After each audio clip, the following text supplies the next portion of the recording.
In August, we'll have elections for the chair and vice chair, since it's time to do that anyway. And then the next election will just be for the vice chair moving up when the term is over for the chair. And then the new election will be for vice chair. So the vice chair is always moving up to chair, and there's a new election for vice chair, except for this time in August. Yes. So we got Okay. yeah, that's right, because we have to put the baseline for the Yeah. chair. Okay. Okay, that sounds good. Okay, so I think we can make those changes to that section.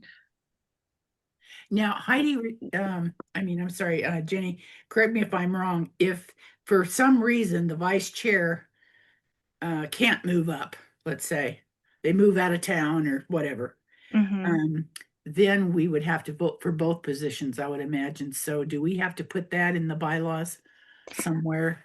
I would definitely put that in the bylaws, just so that we're very clear about what the process is, since we just had something happen and we didn't have a clear process Right. before. So Heidi, in the notes section, will you write down, we need to add in there that ongoing, the elections will be for the vice chair, who will move into the chair position when that term is over. And then if the vice chair is unable to serve, new elections would happen for the vice chair. Unable or unwilling. Unable or unwilling, yeah, whatever it is. Okay, elections will be held for the vice chair, will be held Well, it would be for for both. It would be for both the chair and the vice for chair. the chair and vice chair when elections come up. Oh, okay. Let me talk through this, Mary. So you're saying Okay. the chair is empty, and yeah. then the vice chair would normally move up, Correct. but the vice chair is unwilling or unable to move up. Then you'd have to have an election for both positions. So if that vice chair didn't serve all their terms yet, because they can serve a max of 6 years, if it's still within that period of time, would we just have an election for a new chair versus a vice chair, if that vice chair wants to continue to serve in the vice chair position? Yes, I would think so. I would think that would make sense. Okay. All these little caveats to that. Okay. But we got to plan for the future. Yeah. Elections will be held in August or in September. August. So that's In already in the August. bylaws. So, but for this, Okay. right now, since we haven't had those elections in quite a while, we're Uh-huh. resetting in August Okay. and electing a chair and a vice chair. Okay. And then ongoing, it will be the vice chair who moves up, and the elections will be for the vice chair. Unless that vice chair does not want to move into the chair position, then we would have to elect a new chair. And vice chair. And a vice chair, even though if that person's term isn't up. And a new chair if the person has already met all their time in that position. Well, we haven't come to that point yet, but we're going to if we ever in the future, so we need to be prepared for it. Yeah. Are we making this too hard by automatically moving up? Maybe we should just. No, we're not making this too hard. It's just that we have to look at the scenarios that could happen. That's right. So if the vice chair still has time left in the length of time they can serve in that position, and the chair leaves, and typically the vice chair would move up, but they don't want to, but say they still have 1 or 2 years left that they could continue to serve as the. Yeah, oh no! Oh, we're doing elections every 2 years, right? Right. Yeah. We're doing right. Every 2 years. I forgot. Okay. They're not going to be automatically 6 years. That's right. That's right. Thank you for reminding me. Yes, 2-year terms. 3-year terms, yes. for a maximum of 6 years. Correct. Okay. Sorry about that. That also means the chair has to move out in 2 years. Is that what we want? If we have a really great chair, do we want them to move out? Well, Oh, then that's there's- right. That's So the maybe only we thing. should have re-elections every 2 years for the chair and the vice chair. And then they could be re-elected to the same Yes, position. that's what I was trying to get at was, are we cutting off our nose to spite our face by making it automatic? Because if you have a really good chair that's been in there 2 years and you'd Yeah. like them to stay in, That's right. maybe we ought to just every 2 years, even if the vice chair runs for chair, but they have to make the effort to be nominated for that position. I think Yeah. that gives us the greatest flexibility here I moving think you're right. forward. Yeah. What does everybody think about that? Just having re-elections for both every 2 years, and you can run again for the same position you're in. As long as it doesn't exceed 6 years. Yeah. I, I'm okay with that. so this is Commissioner Johnson. I mean, I'm fine with that. I almost would prefer every 3 years instead of every 2 years, but we don't need to make that change if you don't want to. Just for, continuity, if every 6 years we need to have a new person anyway, then maybe just 3-year terms. But anyway, just an idea. Yeah, it's up to you. There's nothing in our statute that says how many years a chair or vice chair serve. So if you'd rather do 3 years instead of 2 years, I'm open to whatever, and then the rest of the commissioners can vote on it.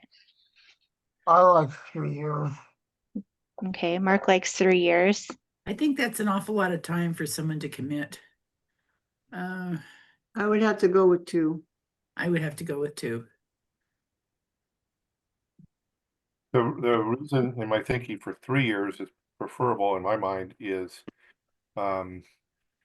just for continuity, for asking the chair, and not solely for this responsibility, but I think about a Ruth McEwen. She's involved with the legislature, the committee. She's developing relationships.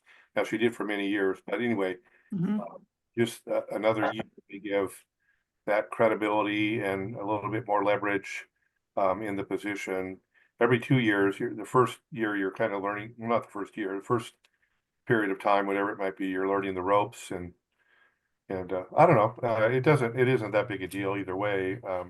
It seems to me it would be better, but whatever the majority decides, I just want to make sure and this isn't a big issue on this topic, but doing all we can to make sure there's continuity, and we're not making so many changes, or the changes are not such that it kind of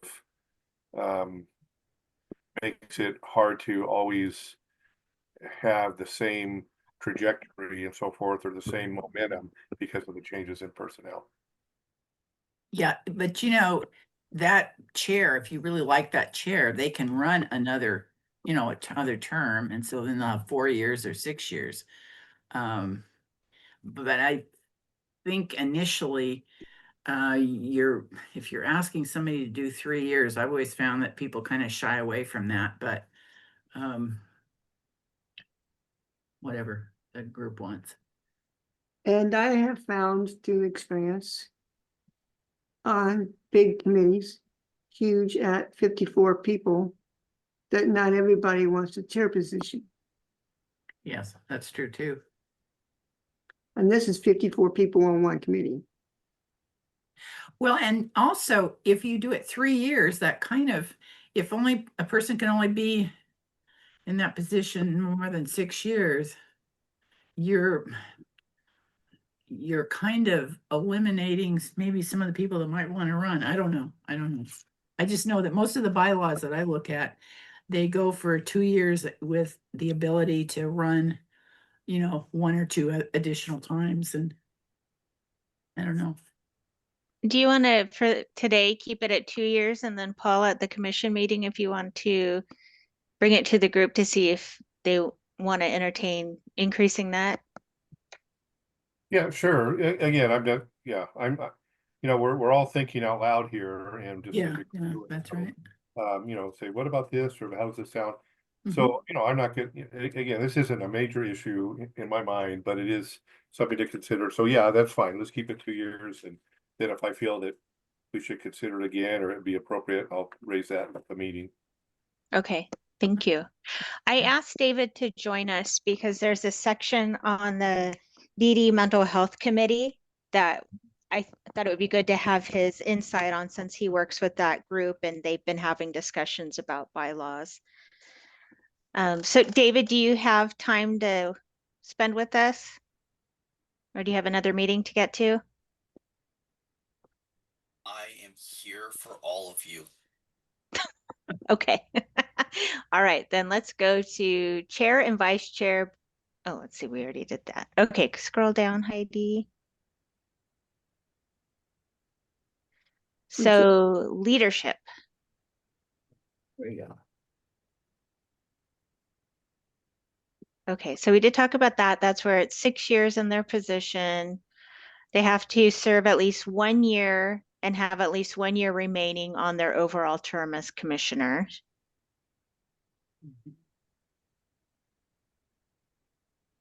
Okay, chairperson, vice chair, and committee chair duties.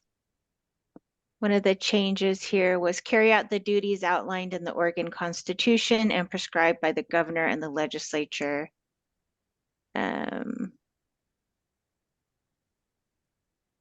Okay, attend collective bargaining if desired. Attend collective bargaining meetings.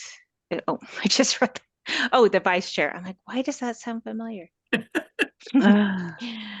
Anything in this section that you are disagreeing with or would like to see changed?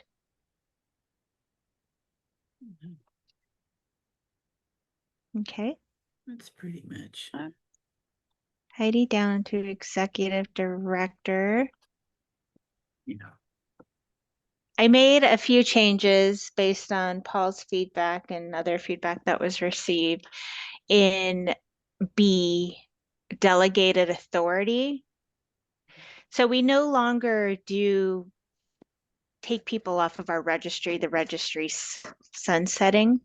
So we used to have in there that we could do, when we had the home care choice program, the program that served private pay individuals, if we were to remove a provider from that program, that they would have due process and we would have administrative hearings and we could do final orders. So that's where that original language came from, but I didn't think it was necessary anymore. So my suggestion was to remove it. And that's not in the statute either. The first two are in statute that the responsibilities are we can enter into contracts or agreements and taking reasonable or necessary actions related to our role as employer of record. And then the contractual authority that remains unchanged as far as I know. That's what it says on my paperwork, $1 million.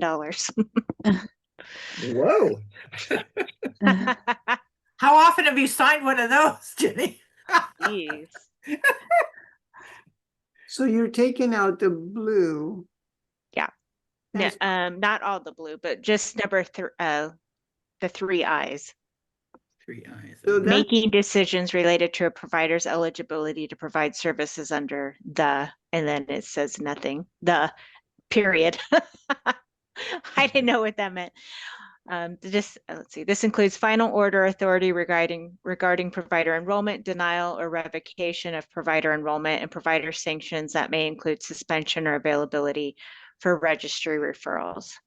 And so most of that was tied to the home care choice program. Oh. What were you going to say, George? Can you explain to me what that actually means? Yes. Well, the way it's written, so let me tell you what, and it came about with the home care choice program where we had the program for private pay individuals who could hire providers from our registry. So to be in that program, we had to enroll providers specifically for that program. So they were home care workers, but if they wanted to serve people through this other program, they'd have to enroll as a provider.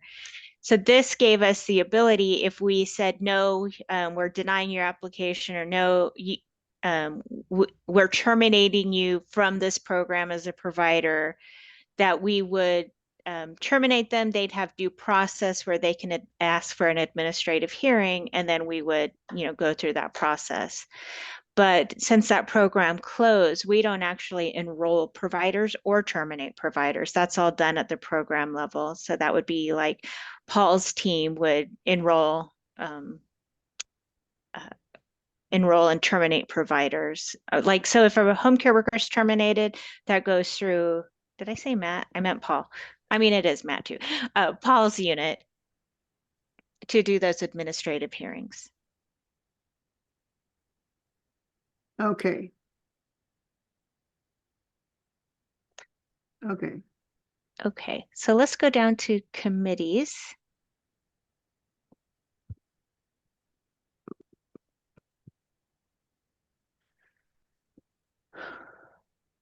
I had a question, Heidi. Maybe I didn't see it in this document, but do you see under committees, committees necessary to carry out the functions of the commission shall be created by a vote of the commission?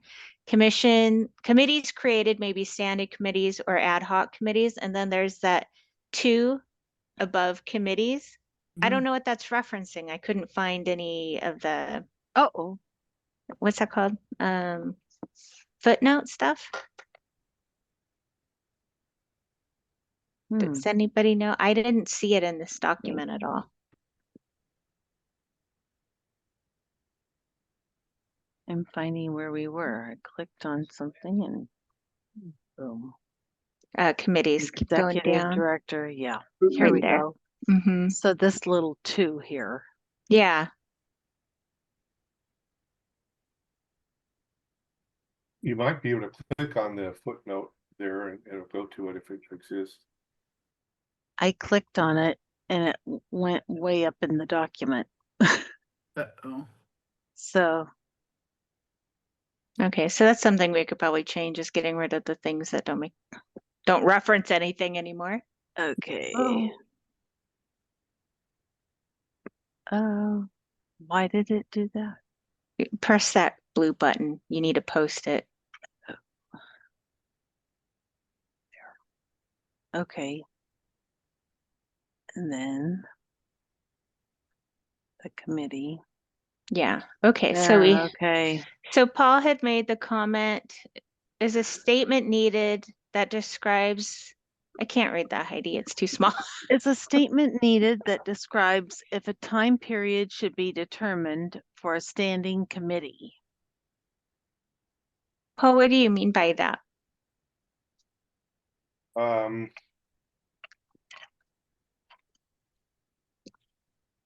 It just depends on if a standing committee or ad hoc committee is temporary or permanent, and if it's temporary, is there a time frame generally when it would exist and then cease to exist? Well, I've had experience, standing committee is just exactly that. It's a standing committee and it's a permanent committee. And the ad hoc is just the opposite, is that usually it's put together for a purpose, a responsibility. For instance, this could be a bylaws ad hoc committee.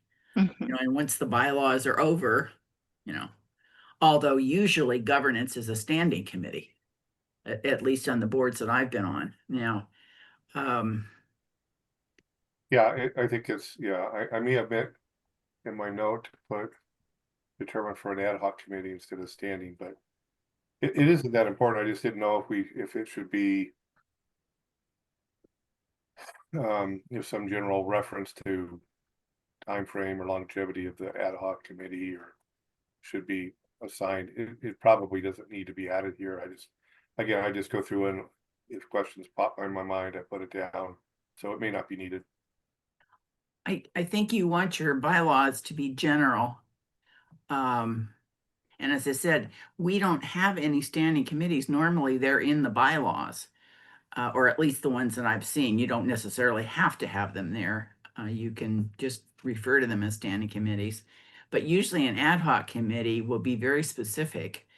And if the chair would put one of those committees together, it would be for a short-term goal. You know, that you might want to write a policy book, or, you know, as I say, just review the bylaws or select somebody from an award or something like that. But I think that it's clear here who can appoint the committee. And, you know, if we want standing committees and if we want to mention that, do we have any standing committees now? We Anymore? have the DD Mental Health Committee, and Okay. there's a training committee, but I didn't see the training committee in here.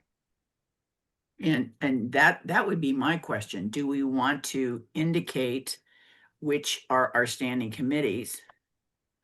For instance, the ones that I typically see are you have a governance committee, a membership committee, you know, awards committee, you name it, you know, kind of thing. But you don't have to.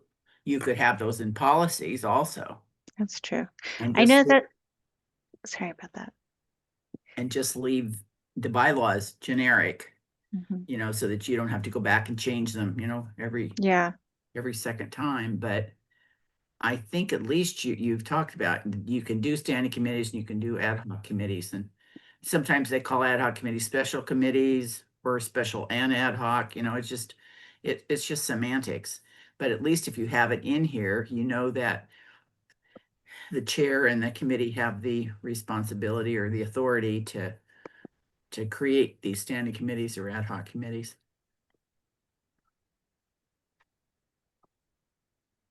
my thought is to keep it more general so that we have greater flexibility. Yeah. Normally that's what you want to do, is have that in the bylaws, and then in your policies or procedures, you know, you could get more specific if you wanted to do something like that. Yeah. Well, and I know the training committee is in the collective bargaining agreement, so that lives there. And then the DD Mental Health Committee is in Oregon Revised Statute. So that's probably why it's within our bylaws. Mhm. So this brings us to David. David he coordinates that committee. And David, do you mind just kind of telling everybody about that committee and then what discussions you've had with the committee members about their makeup and selection of their chair, et cetera? For sure. So the committee is focused on looking at personal support workers, personal care attendants, and the consumers that utilize those two provider types, to then kind of just make suggestions. One of their big passions is about really helping speed up that process of becoming a PSW, because we know that tends to take a lot longer than the other provider types. And so they also look and want to make recommendations or do make recommendations for training that is best to suit those populations. So they do that for both Carewell and for OHCC. It's a large committee, technically, based upon what we're able to have here, here in the bylaws. One of the bigger committees, I think, that I've seen in a long time. And it's currently in the same process where we find ourselves, the commissioners, in not being fully seated, I think I'm going to use that word. So yeah, I think that's a good overview in general of what the DDMH committee does. Thank you, David. And the membership is spelled out in the Oregon Revised Statute. Yeah. And this language here mirrors that. I checked it the other day, Friday. So Heidi, would you scroll down? Now, is this a standing committee? This is a standing committee. Yeah. You might want to then put developmental and disabilities, mental health standing committee. So that, you know, you've referenced standing committees. Yeah, there you go. Then you know at least that this one's a standing committee. Is Thank you. that okay? Yeah, I think that. Okay. And then here's more on the DDMH committee. Yeah. So we included personal care attendant in this section. So this is what the current process is in the bylaws, is that if somebody's interested, they complete an interest application provided by the chairperson of the committee. Or is that new language, provided by the chairperson of the committee? Since it's purple, I don't know who made the change. I haven't done anything to it. Meet with the DD Mental Health Committee in person, by phone or video, be approved by the DD Mental Health Chairperson and Commission Chairperson, receive approval from the Commission, and employ a PSW or personal care attendant. Any changes you'd like to see in this area? Once Or- again, I just think in the headline, you want to put DDMH standing committee member, and the same thing for 1.17, just that you make sure that every time you mention the committee, it's a standing committee. Okay. I just have a question, and I didn't think about it until just this minute. Do we want to call this person a chairperson? You know, a lot of the other activities that I see are calling it just a chair. And it's kind of generic. You know, I don't care, but it just seems like chair seems to be the word that most of the documentation that I see is. Does anybody else have an experience with that? I rarely hear chairperson anymore. Okay, I have a question. If to be appointed to the DDMH committee, individuals must complete a provided by the chairperson of the committee. Does that, us commissioners don't get appointed to these committees? Just someone from the outside that gets appointed to these committees, correct? Yeah. A good question. This is a subcommittee of the larger commission. So it's a subcommittee. Because if that's the case, it needs to be in a fashion where people aren't going to freak out, where if you're a commissioner, you have to be appointed to one of these committees. The way it's written. Yeah. Wait, will you say that again, George? Okay. Like, for example, we're commissioners. Right. The way this is written, we want to be able to know that we're, as commissioners, are not the one that will be appointed by the chairperson to be on these committees. That is someone from the outside applying for these positions and not us. To be going to the chairperson of that committee. So I wonder if we should put to join the Developmental Disability and Mental Health Committee. But if it's in these bylaws and it's a standing committee of the commission, then I'm not following this. For on some of the committees I've been on, the members are appointed by the chair to get to be appointed to standing committees connected to the committee that they're on. And that's what we said here, didn't we? Was that the chair would appoint? The chairperson of the commission will appoint the chairperson and membership of each committee created. But what committee? Does that mean the commissioners committee? Or does that mean the DDH committee? Well, it doesn't say it, just as the chair of the commission will appoint the chairperson and the membership of each committee created. So what I would read that to be, George, would be this developmental disabilities and mental health, the chair would appoint the chairperson and the membership. And it doesn't look like that's what's happening. I'm only seeing section 1.16. So Mary, were you just referencing another area? Is it Well, up I above? was saying in your bylaws in section 1.13, Okay. Will you go up, Heidi? because in this, Yeah. in these bylaws, any committee that's here, the chair will appoint the chairperson and the membership of each committee. Now, if that's not true of the Developmental Disabilities and Mental Health Committee, then I don't think it belongs in these bylaws. Because does the chair appoint these people that are on this committee, or does somebody else? From my understanding, the way this has worked is that like David or whomever was in that position would bring to the commissioners at the regular Okay. commission meeting, like this person is interested in joining, and then the commissioners would vote whether to approve that person for the DD Mental Health Committee. Well, that isn't how these bylaws read. Correct.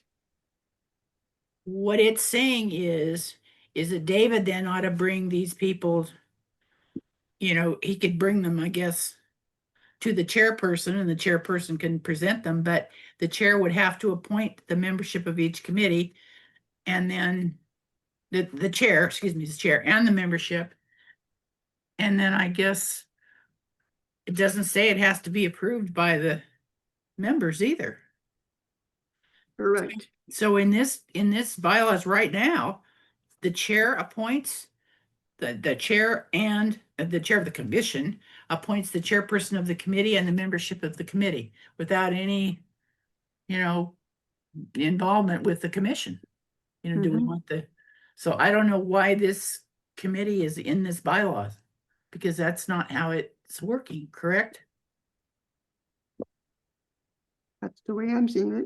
Well, Because it's, the question is, do we want to change what's on the screen to match or align with existing practice? Or do we want to change our practice to align with what's on the screen?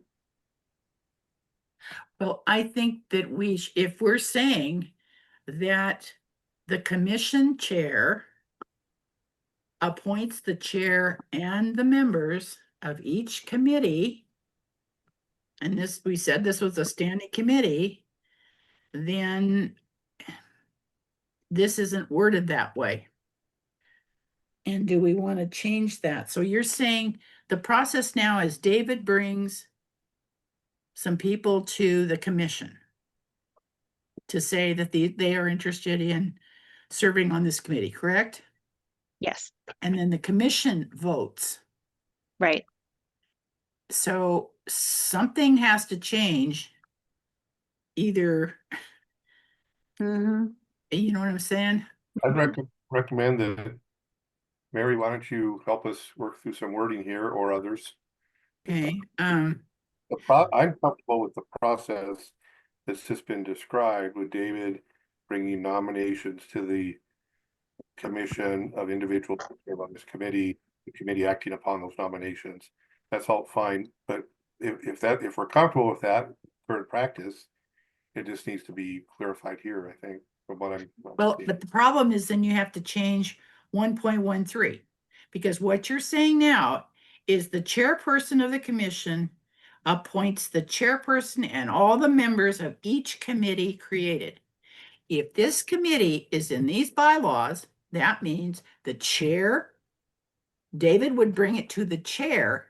The chair would determine who would be the chair of that committee and the members. And it would be a fait accompli right there.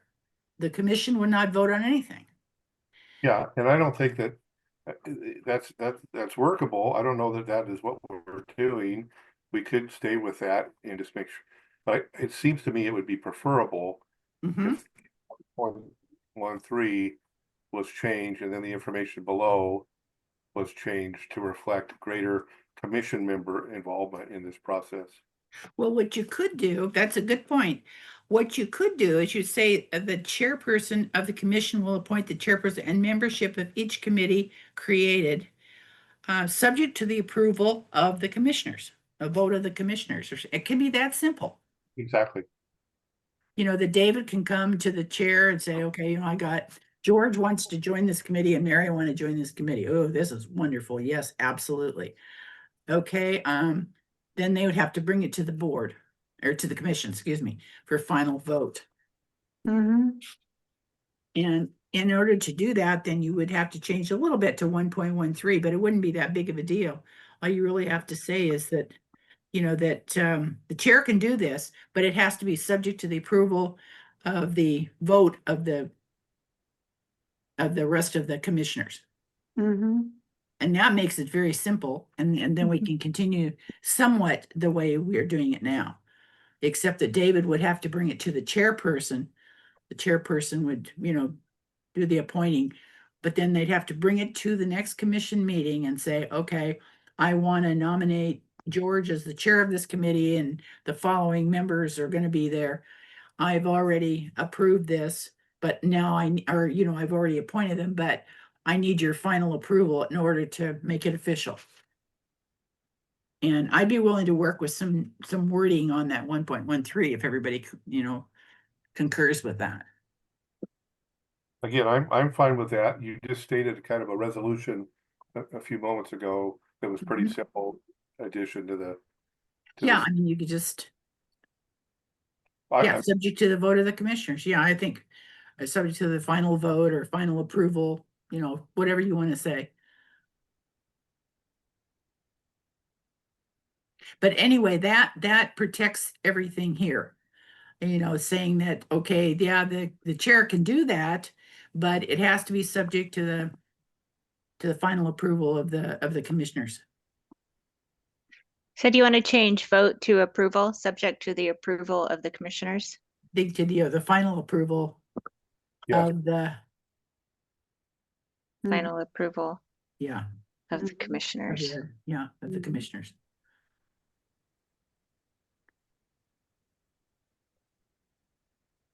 Or you could say final approval and vote of the commissioners. Maybe that makes it even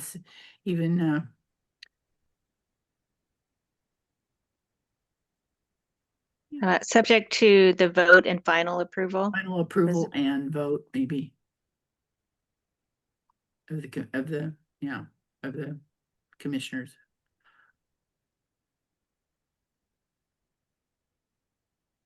I think that makes it clear. Mhm. Now we're going into direction. Yeah, now you're okay, you know, having this particular thing, but then David would have to go to the chair instead of first going to the commission board meeting. They have to go to the chair, commission chair. They would do a recommendation is what it amounts to the rest of the commissioners, and then we would vote on it, and then that would be final. Mm-hmm. There was one other point that Mary made a moment ago about terminology of the term chairperson and whether it just should be simplified to chair, Mhm. and which I think is more the common verbiage today, unless we wanted to put our own slant on it and call it couch, but we probably should stick with chair. So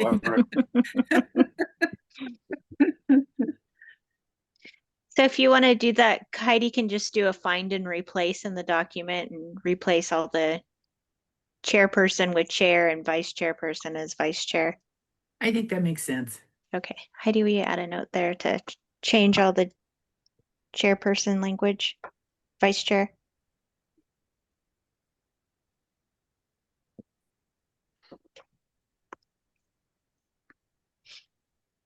So David may know this, I'm not sure, because I think he hasn't been involved with this committee for a long period of time. There were other coordinators, and it was before me. So the current chair of the DD Mental Health Committee has been that chair for a very long time. And I don't know if they had elections or if that person was appointed. So the way this is written, it sounds like the chairperson of the commission would appoint the chair of that DD Mental Health Committee. So I really want to look at that standing committee, how the chair gets appointed and how long they can be the chair. So Heidi, if you wouldn't mind Scrolling down. Scroll down some more. Okay, the member appointment process. Okay, so we just did that one. Okay, appointment terms. So committee members may serve a maximum of 4 consecutive years. Grandfather clause, existing members not meeting the requirements described in 3.04 blah, blah, blah, will be permitted to complete their term, but may not be appointed for a second term. So my concern here, and I think David's probably experienced this, is that they have a very difficult time getting membership for that committee. So is there any flexibility you want to have in this section or any changes you would like to see in this section?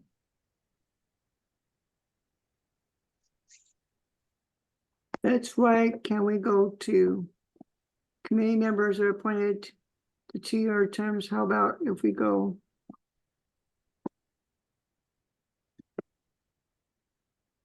3 or 4-year terms? Yeah, on this committee, it may make sense to do that. Mhm. Yeah, And usually those that are participating on this committee are really passionate about doing this work and they've been involved in this type of work for a while. And David could comment more on that. Like David, have you mentioned like who's already participating in this, like who the people are that are part of this committee currently? I did not, but we have a consumer. We also have a employee representative. We have a number of PSWs. I'm trying to think of the others. And then agency representatives as well. Can we put something in here about like a 3-year renewable term? Or maybe you could do 3, 3, and 3. Like they could do a 3-year term and then they could volunteer to serve up to 2 more full terms. I've seen something like that with committees that are really difficult to fill. I like that idea, Mary, and I will say that when we had this discussion about the bylaws in the DDMH committee last time with Jenny guiding us, I don't know if Jenny remembers this, but there was the comment that was brought up where it felt like a 4-year as their max was too short, and people felt like they couldn't get enough done during that time. Well, what if we did 3, 3, 3? If we had a 3-year term and then they could renew a second or third time, which would give them a total of 9 years. Or maybe 4 and the ability to go another 4. I don't know. Does anybody have any thoughts on that? if you went it in that direction, what is it to say that they may have a trouble again trying to get people on board to be in the committee? Yeah, that's true. Do you have to have a term limit in this committee? Well, that's another question. No, you don't. You're the commissioners. You guys get to decide whatever you want. This part is not in statute. Okay, well, that's good to know. I would put it members appointed for 3-year terms, and instead of 4 consecutive years, I would move it out to 6. Unless there's a chance for other new, because once that is put in there, David, does this committee also work on the stuff that we work on to try to get more members to join? Yeah, they also have recruitment needs as well, and so we've been working with the ERC and whatnot to try and get more people to join. So David, did you say that you were discussing a 3, 3, 3 before or something like that? No, but I did think that was a great idea, Mary. Okay, And I know that they had mentioned that they'd like more time on the committee. They don't want to limit it too much because then it feels like they're not getting to do enough. so do you think that if they had the ability to stay 9 years altogether, what do you think about that? How long did they normally serve? Is it really a long time? Or they, Yeah, most of the people on the committee now have been there for quite a while. I'm thinking at least 6 years, Mhm. at least. At least 6? Okay, so that might be the lower end of the scale. Which means that if they did that and have another extended, another 3 years, Mm-hmm. then that committee there would need to figure out a way how to bring new members on board, like we are doing. Yes. Yeah, exactly. Which falls right into the strategic plan of the commission. Yeah, exactly. That's true. Well, I've also seen boards where they have terms of 6 years. But normally people shy away initially when they see the 6 years. Yeah, You know, and that's they, I do like the idea of 3-3-3. Right, So- 3 feels like if you're just doing one term, that's a good chunk, and then you can go and expand it as much as you like. And not as much as you like, obviously, there's the cap at yeah, 9. I mean, But but it's a good chunk. 9 years is a really long time. Yeah. And hopefully in the 9-year period, we would be able to recruit. And how many people are on this committee? 25? Yeah, it's Oh, allowed to have more than 25. 25. Okay, that's max. Okay. So how many do they have now? Does anybody know how many are on there? Around 10. Oh, wow. Does that committee need to have 25 members? That seems like a pretty big committee. Too much. Yeah, if you scroll down a little bit, Heidi, you can see the makeup of the committee. Oh, okay, there it is. 2, 4, 6, 8, 9. Oh, so that's how they have it all done.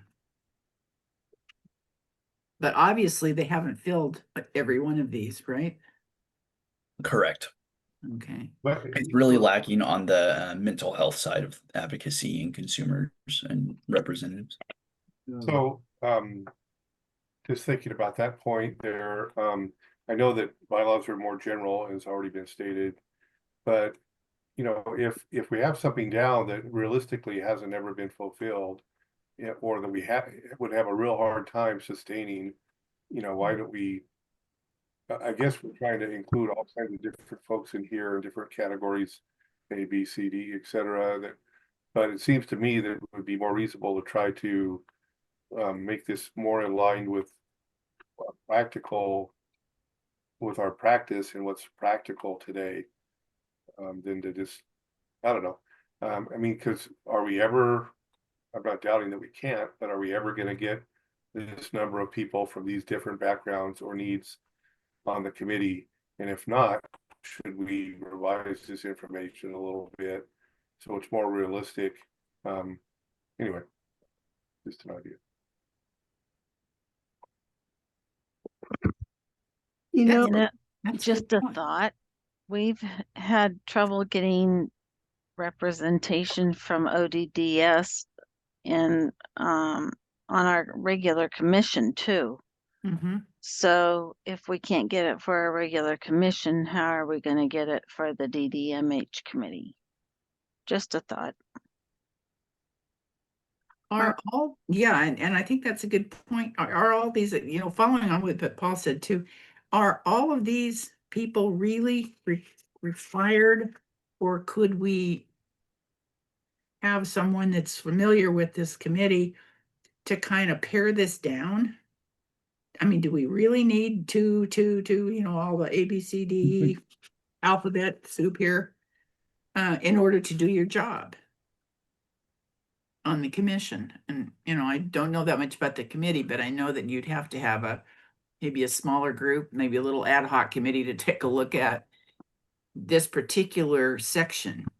And do we really need all that? Well, and then the related question is not only do we need all that, but is this realistic?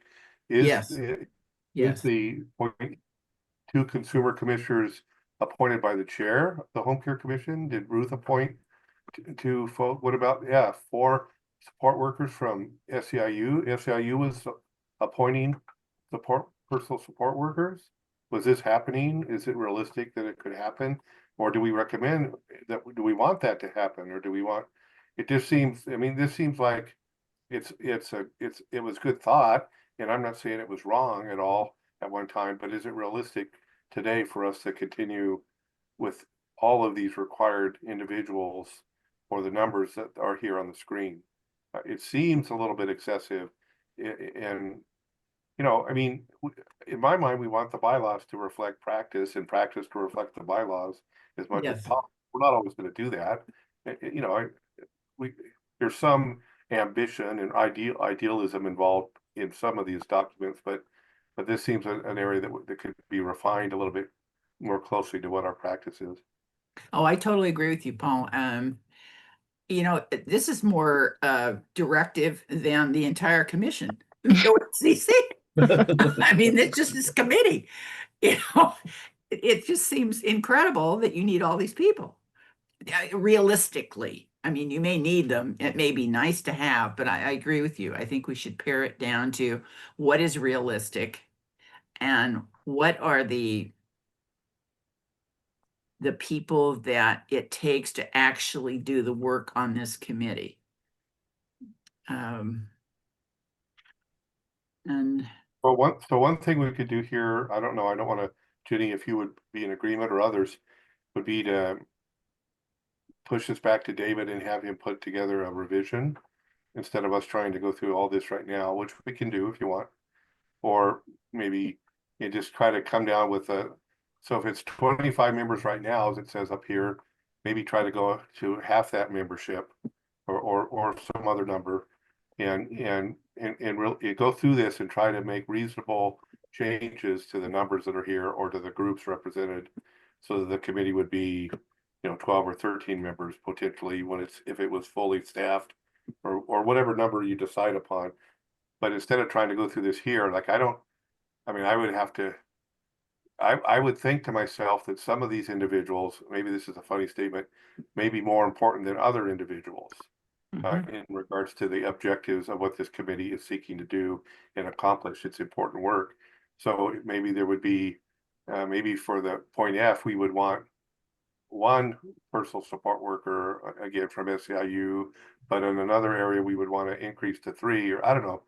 But if we had a round figure of 12 or 13 or whatever the number is, that would make sense. And David, if I'm just proposing, could revise this based on his experience and leadership with this group to a more reasonable and realistic number and explanation. yeah, I concur with that, because I don't think that this group today can do that. I mean, I think that you have to have somebody who is familiar with this committee. And David, would you be willing to do something like that, or Jenny? Yeah, I can absolutely come back with my recommendations.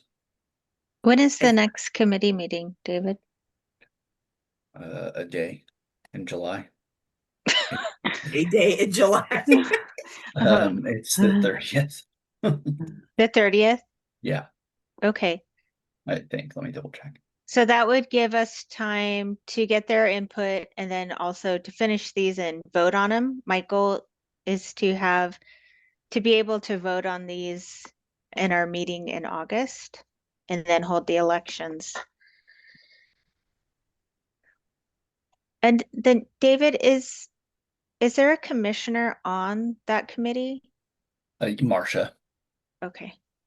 So maybe you and Marcia can lead that discussion. Yeah. David, I'm sorry, you may have already stated this and it got by me. What's the current today's committee makeup? How many members and what do they represent from from these categories? Yeah, give me just a second and I'll actually pull it up to just be as thorough as possible. And the You other need- thing I was thinking is, do you want to have a limit to how long that chair can serve in that position? The current chair has been there for quite a long time.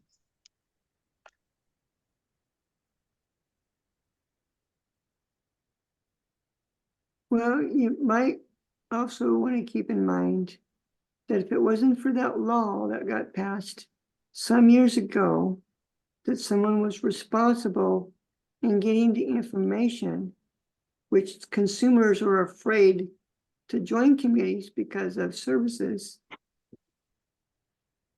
this other committee wouldn't probably have as much problems as it's happening.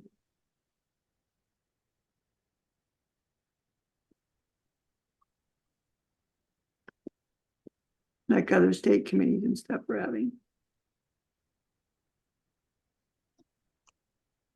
So we have one consumer from DD who is the committee chair.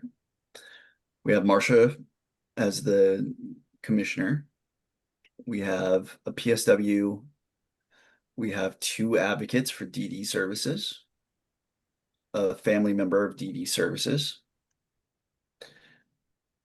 We have representative from ODDS. We have a representative from Independent Choice Program.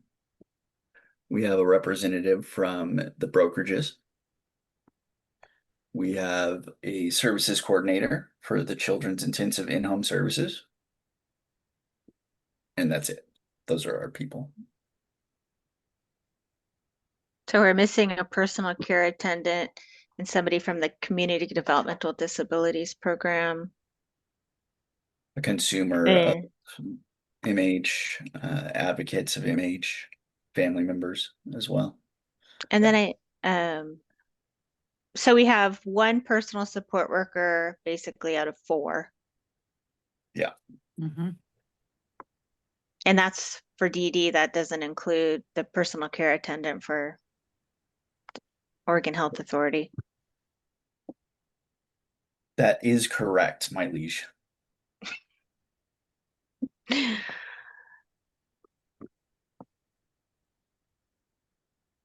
So something to keep in mind too when you're looking at the leadership of this meeting is that we don't always have the representation on the commission meeting for issues that impact the Office of Developmental Disability Services. So this is one way where you get that involvement and that information can rise up to the commissioners at the commission meeting. And I'd really like to see somebody from that committee be more engaged with the monthly commission meeting too.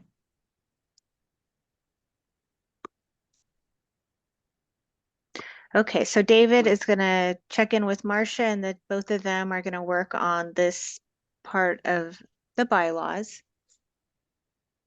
So it's going to be the makeup about of the this commission and F? how long they can be. I don't know what the F is. I don't either. Shall we remove that? I think that was an accident. I think so. Okay, yeah. Change this to G. Come on. If you just backspace all the way up to the E, Heidi, and then press enter.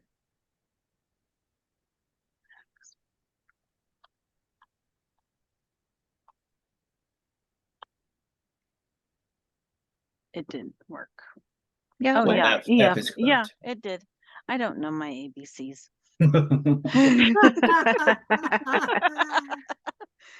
I forgot.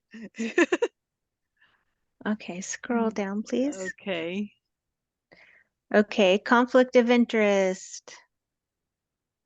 So this is definitions, procedures. I think this is probably right out of the handbook of Board of Commissioners and your training. So scroll down. Is there anything here that you would like to see changed, or is this fine? I don't see a paragraph about Robert's Rules of Order in here. Normally, there's something that says that the commission will, or whatever it is, that will be run by Robert's Rules of Order, I think is newly revised. And if you want, I can send you some boilerplate language, because I think it's supposed to be in here, because we are Yeah. using it. Yeah, that'd be great. Okay, I will send that to you today. Okay. Heidi, will you And- do a control F and put in Robert's rules and see if anything, because I saw it somewhere. Just don't know Yeah, where I thought saw it. was in here, and then all of a sudden I look through this again and I don't see it. Oh, there you Up go. here. Oregon State Public Meeting Laws and Robert's Rules we of go. Orders. Where's Order. meeting procedure? What A. is that? It's 106? section 1.06. Okay. It's usually 106. Let's see. Guys, I don't know the Robert's Rules of Order. And it should be Robert's Rules of Order newly revised. That's the name of the book now. I've never seen it, You haven't? no. Oh my gosh. And then that should be italicized, because that's the name of a book. Robert's Okay, Rules of Order newly revised. okay. I just follow Ginny's rules of order. And Jenny follows nothing. No, nothing. Jeez, No, that's This all is- that you need then. this is helpful, isn't it? Yeah, no, I'm glad that that's in there. That's good. Just Okay. how deep is Robert's Rules? How deep is it? Yeah, Big. It's quite large. And there are certain things as professional parliamentarians that's all they do at meetings is, they help the chair run. Now, we don't do anything that involved. But when you get a lot of changes to things and what have you, and when somebody gets up and is out of order, and the parliamentarians can be very helpful. Mary, is there like an abridged version that we can, or Yes. some of the key things that we should send out the commissioners about Robert's Rules of Yes, there Order? is. There is a shortened version. Let me see if I can get that. I've got several of them on my table here. And then I had one that I'm trying to find, that was a one-sheeter, and had common things that you do as Oh, that'd be parliamentary great. procedures. I'll see if I can get that. If I can, I'll email one of my professional parliamentarian friends and see if they can send that to me. Okay, thank you so much. That'd be really helpful. You're welcome. Mary, if you email those to Jenny and me, I can forward them to the other commissioners. Yeah, if the newly revised, the one that's kind of like the cliff notes of the thing is Uh-huh. thick. Mm. Oh, I don't really? know. Yeah, Okay. Oh, boy. very thick. What I was thinking of is Wow. there's a one pager that I got from a professional parliamentarian that we use, and now I can't find it, and I've got to get it, because it's really easy. It's like That making might a be motion or good. something. Yeah, I Yeah. could send that to the commissioners so Yeah, they won't be absolutely. overwhelmed with the 1200 page or whatever it is. It's huge. It's really huge. Okay. Oh, Wow. boy. So shall I go ahead and scroll back down to where we were? Or Yes, I I'm sorry, think- I got us off track. Normally, No, I it's see that okay. let's it's see. usually at the end, but that's okay, as long as it's We in did there. It this. just has to be in there. Okay. It's in there. if that's gonna be sent We've out, got this. if that's gonna be sent to me, The DD. I What? need PDF form. Okay, and then we have the conflict of interest. Mhm. We are getting somewhere today. This is Woo-hoo! good. Making progress. Okay, and then procedures. Okay. Oh, this is the procedures for the conflict of interest. Okay, So we'd want to go, unless there's anything anybody wants to add to conflict of interest, the changes to the bylaws. So any amendments to the bylaws will be submitted to members in writing 15 days in advance of any regularly scheduled meeting of the commission. And a 2/3 majority vote of those commission members present is required for adoption. So if we were to follow this, when would these have to be done so that you can vote on them in August. 15 days prior to your meeting. Yeah, what is, what is that, Let's Heidi? see, in August? When's our meeting? The first one, first Thursday, right? It's Yeah. August 7th. The 7th. So it would have to be 1, 2, 3. By the 23rd? Yes. The Okay. 23rd. Oh boy. So one thing you could do, since the part about the DD Mental Health Committee won't get resolved before then, to vote on these bylaws, have more time to discuss the DD Mental Health Committee, and then open up the bylaws again just for that section. Mm-hmm. That would be the simplest, Yeah, okay. just to approve everything except that paragraph.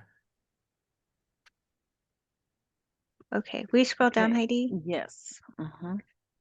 Okay, chairperson will appoint an ad hoc bylaw review committee at the beginning of every other biennium for purpose of reviewing and, when necessary, revising the bylaws. I think it's been a while since these have been reviewed. Yeah.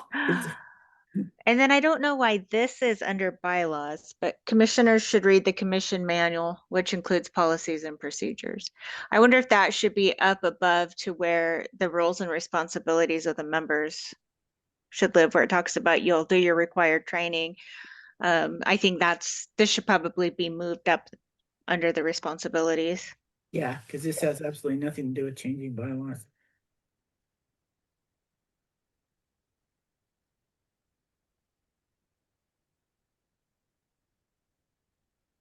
Heidi, Yes. if you're gonna send me that thing that Mary wants to be sent out to the commissioners, can you please put mine in a PDF, Yeah. or else my computer can. won't take? Yeah, and I'll try to get that quickly. I'm gonna- Okay. Heidi, before you I'm- forget, I think it's up further. Okay. I was making myself a note. Officers. Guidelines. Duties. Yeah, duties and Okay. responsibility. Oh, no, I think it might be where the rules, Robert's Rules of Order. Okay. Oh, here. Oh, member Meeting responsibilities. procedures. Member responsibilities, yeah, that's where it should be.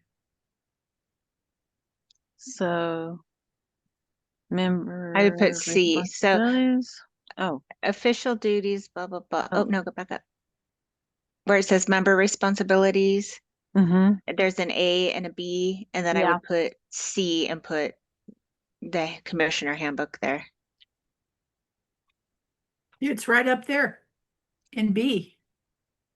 Members are responsible to review the membership handbook for boards and commissioners published Oh, by the governor's there's office. two. So there's the governor's two of them? office. Yeah, and then we have our own Oh, manual. okay. Okay. There. And And we'll then make it a do- C. Yep. Okay, and then Paul has Okay. his hand up. Yeah, and so we have we talk about standing committees and ad hoc committees, and we have the DD mental health and so forth. Do we would it be advisable or not to add, and maybe it's in here somewhere, I just missed it, like the strategic planning committee or something like that? I mean, that's a committee that's a standing committee, I guess, right now, that I don't think existed in the past. Maybe it did. The internal review committee, that may not fit with this or not, but I'm just trying to think if there's some new, over the last few years, there's been maybe some new initiatives or committees or assignments that might need to be included in the bylaws, or maybe not. I'm not sure if the committees that are listed here in the bylaws are exclusively initiated and responsible to the commission itself, or the commissioners, or if they're responsible to the overall home care commission staff and employees. So, I mean, making that distinction between the two. But anyway, I just wondered if there should be any other of these standing committees mentioned in the bylaws. Well, the strategic plan doesn't have a committee. That's just work that was done with the commissioners. Okay, And then the internal review committee, my thought is it wouldn't need to be in the bylaws because that's work done out, because that information is taken to the commissioners for a vote on whether to approve the curriculum or not. So this is like, it's not like a really like an official subcommittee of the commission. It's a way for us to get the work done okay, that makes by sense. including other Sounds good. programs and subject matter experts. That's just my thought. Yeah, it's not a standing committee. Okay, yeah, I was just asking myself, so I verbalized it. You know, another way you can do this too is that you don't have any specific committees in the bylaws and you make them a part of your policies and procedures. Now, since we already only have one standing committee, you know, I don't think that's a problem with this, but you know, if you decide that you want 3 or 4 different ones, you either have to add them to the bylaws perhaps, or, you know, put them in a policy and procedure. Okay. Okay. Paul, did you have another thing? I was just gonna ask for a cookie. When we're all done with this. Yeah, you can have a cookie after. So Heidi and I will add the language about the chair, or she'll fix the chair and vice chair. And then also we'll put language in there about the election process. And then she'll clean it up, send it back out to everybody for you to look at. And then you'll vote on, well, you'll follow Robert's Rules of Order on the 4th. And somebody will make a motion to adopt these. And then I think we'll be done until David and Marcia come back with the recommendations for the DD Mental Health Committee. Assuming that we have the 2/3 majority that we need. Yeah, right. Mm. Right. Okey-dokey. When do we do the Well, vote? usually don't we just do oh no, I was thinking of quorum. Never mind. But George? So since we're doing all this, when is the actual date we are selecting a chair and vice chair? So this is what I was thinking, and then I need your input. So if we vote on the bylaws on the 4th, and then those who are interested in running for chair, vice chair, present to everybody at the commission, and then whoever wants to be on the ballot will just open it up for voting on the 4th. So this has to be in public, Yes. okay? So Jenny, are you going to ask people to submit their name to you so that we have kind of an idea of who's going to be running? Yeah, we'll need to do that. So I already know a couple of people. I don't know if everybody wants to run, but yes, I'll send out a message saying if you're interested, let me know, and then we'll schedule time at the commission meeting for you to present information, why you want to be a chair or vice chair and what makes you qualified to do that. I think we added that to the bylaws. So if we know in advance, we can prepare the ballots. Just sorry, I'm getting the process here. So, and I know it's in the document here, so when we elect a new chair, it's by majority vote, but if we have like more than, let's say we have 3 candidates and we have 7 members on our commission or whatever, how's that gonna work? I don't know, that could be an issue with, if we have if we have a multiple number of candidates, then, and the vote gets diluted, if you will, so that it's not able to express a clear majority. Maybe that's not a problem, just wondering. Here's the question. Can you run for both chair and vice chair? I have done that. in the past. at the same time. Yes, I have. Yeah, And, so we have such a small group. and I've also had a board of director meeting at the same time. All three positions. I think if you run for both chairs, they call that a love seat. Oh, Paul's on a roll. So what will be interesting to see if anybody is wanting to run for vice chair. I know that people are interested in running for the chair, but I haven't heard anything about vice chair.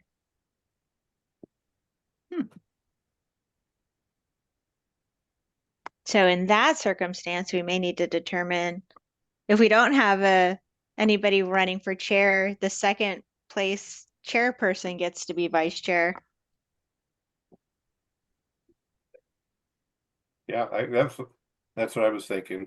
The second place vote getter, or whatever the term is, would be offered the vice chair position. Just to simplify things, what happens if it's a tie? Isn't that in there somewhere? Rock, paper, scissors. Yeah. Whoever gets Paul a cookie from Little Lois is the winner. Mm, There is a rule on most of the committees I've been on. It would be the chair that would be the deciding factor. That's correct.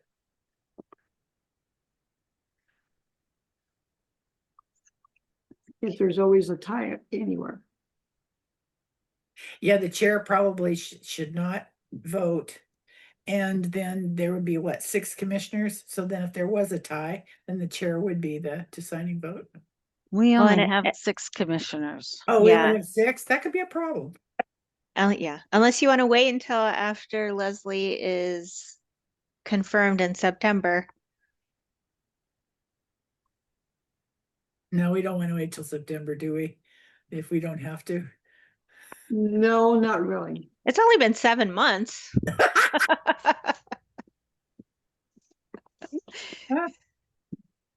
Okay, so after this, I will send an email to everybody saying if you're interested in running.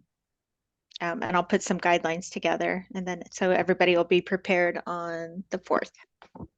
Yeah, I don't think everybody is eligible to run, are they? I think what we decided, well, those who are currently on the commission, that the preference is to have people who are consumers, Yes. but we didn't want to say no one else could run, but the Yeah. preference is for somebody to be a consumer. So I think anybody can run. It's just going to be up to how everybody votes. Like if they feel okay voting for somebody that's not a consumer or not. So if we have 6 commissioners and only consumers can be chair and vice chair, how many consumers do we have on the committee? 6. No, we don't have 6 consumers. No, we don't have 6. Oh, no, consumers. 6 we have 3. 3 consumers out of 6, okay. And that leaves Mhm. me, Marcia, and Mark, yes? Yes. I think it might be rock, paper, scissors.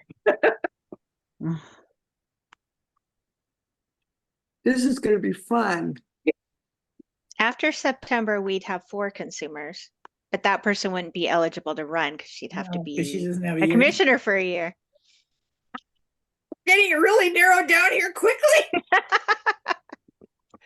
Why don't we just have co-chairs and have all the consumers one big chair? What is that called? Paul, what kind of piece of furniture is that? I guess that's a couch. That is the couch. Ouch. The couch chair. Okay. Well, thank you everybody for your good work. I'm so excited that we were able to get through these bylaws mostly except for the DD Mental Health Committee. So thank you. I know that wasn't like super fun for everybody to do, but we did it. Yay. Yay. Where everybody goes, to remind you, come August, Microsoft will be changing over no passwords. It'll be only having pass keys now in August, starting August. Has keys. What does that mean? Which means Microsoft Edge will be your pass keys. Whatever you put in a PIN number, then that will be for all your passwords that you go into any website, including the state services. Oh, no. Anything. Hard enough. It was hard enough getting in there. Oh man, my thoughts exactly. Oh, God. I do not envy the APD and I do not envy the ODS. Oh, what? You could have gone all year without telling me that. Jan. Yeah, thanks, George. What a downer. Mark, before we sign off, is there anything you wanted to add?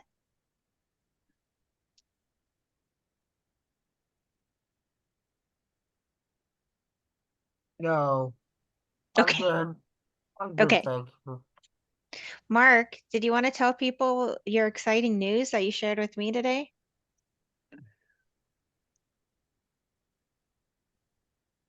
Well, if you could, briefly go over it better. I'm having trouble talking right now. Oh, okay. Is it okay if I tell them? Yes. Okay. So if you Google, let me find this. Hold on just one second.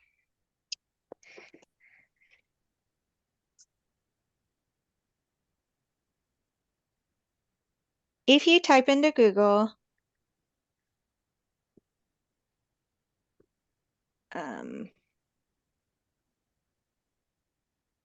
longest living C1 quadriplegic, if you type that in, one of the answers will be Mark V. King.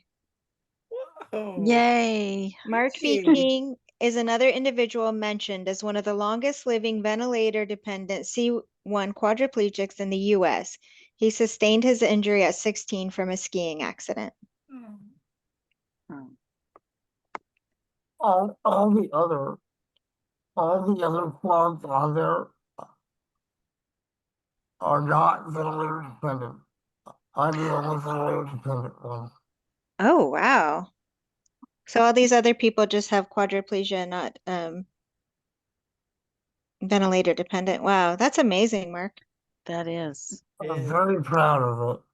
Absolutely. Yes. You should be. That's really cool. Thank That really you. is. Thank you. And if you haven't read Mark's book, I would encourage you to do so, FYI. Fabulous. I'd love to get a copy. We ought to have it linked on the website too for our commissioners. That'd be Oh, that's an idea. Benny, thank you for considering Mark and I to be on the OPEC. What is that? Which one is that one? You're the one that directed us to it. I don't remember what it is. OPEC is the people that has control of the rules and regulations for the state of Oregon. Oh, And now we're going to be getting out our what is autonomic dysreflexic. oh, yes, yes. The training. Are you Oh, talking about the training materials? Yeah. Oh, great. Yeah, I'm Mark- glad that you were able to review that information. Mark, did they come to you yet?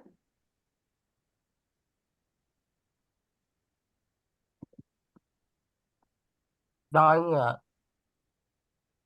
So I think that Reagan Sheely sent you, or should have sent you the information to review. Mark, I can follow up with her. Well, I'll check today first. I haven't done my email this week. Okay. Okay. Well, everybody, thank you so much. It was great spending time with you today. Just an FYI, I will be out on vacation the end of July. where are you going? I don't know yet. Much deserved. Much deserved. I can't wait. You're just getting away. That's good. Yeah. Had to go to Portland on the 22nd. Nice. Oh, I will let you know that bargaining is done. We have a tentative agreement, and so at our next executive session, we'll give you the details. Great. That's why I'm going on vacation. It was scheduled, bargaining was scheduled during my vacation, and now I'm just very happy that I get to go on vacation. Yes. Absolutely. If we Well, finish you early. deserve it. Thank you. All right, everybody, have a great day. You too. Bye. Bye-bye. Talk to you later. Bye-bye. Bye. Bye. Bye. Bye.